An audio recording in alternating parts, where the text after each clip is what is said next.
Апта соңы Шымкент үшін кезекті жақсы хабарға толы болды.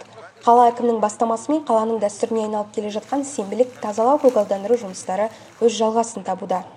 Аталмыш шара қаладағы 4 жерде Дендра саябақта, Фосфоршылар саябағы, Тәуелсіздік саябағы және қала көшелерінде ұйымдастырылды. Осы жолғы сенбіліктің ерекшелігі бүгін қала бойынша 1000-ға жуық тал отырғызылады. Оны қала әкімі өзі бастап отырғызады деп ойлаймын. Қазір соған дайындық жұмыстары басталып кетті.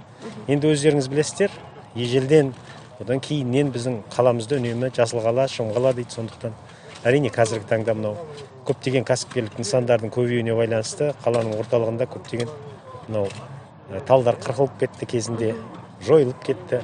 Осыған орай қазіргі таңда біз тал отырғызу акциясын басталдық. Сондықтан осы баяғы сол шым қала атағына, жасыл қала атағына мен ойлаймын қайтып уақыт келеді. Сондықтан қаламыз көркейеді. Екінші жағынан әрине бұл тазалық мәдениетін қалыптастыру. Яғни тазалықты тек қана әкімшілікке керек емес, тазалық бүткіл қала тұрғындарына керек, және қаланың тұрғындарына ортақ дүние. Сондықтан да осы нәрсені көрсете отырып, қаланың тұрғындарына осы қала тазалығының мәдениетін қалыптастыру.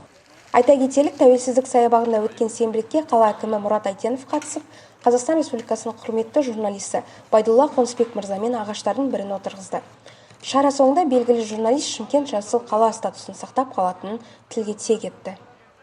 Шымкент қаласы жылдан жылға гүлденіп келе жатыр, түрленіп келе жатыр. Әдемі әсемдігімен көз тартып келе жатыр. Ал енді ол өзінен өзі әдеміленбейді. Өзінен өзі жақсы болмайды қала.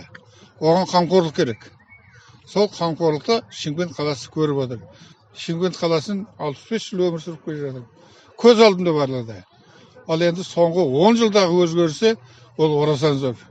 Сондықтан да қала әкімшілігіне, қала тұрғындарына, жалпы бүгін біздің қаламызды гүлдендіріп түрлендіруге үлес қосып отқан азаматтарыма береке бірлік тілеймін. Бүгін біз мына Тәуелсіз саябағында ағаш отырғыздық. Енді ол ағаш бірнеше жылдан кейін көгеріп биік зәулім ағаш болады.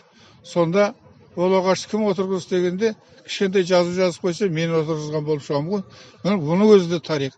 Сондықтан да еңбегіміз жана берсін, өміріміз оза берсін, бақытты, әдемі, жақсы тұрмыс құрайық.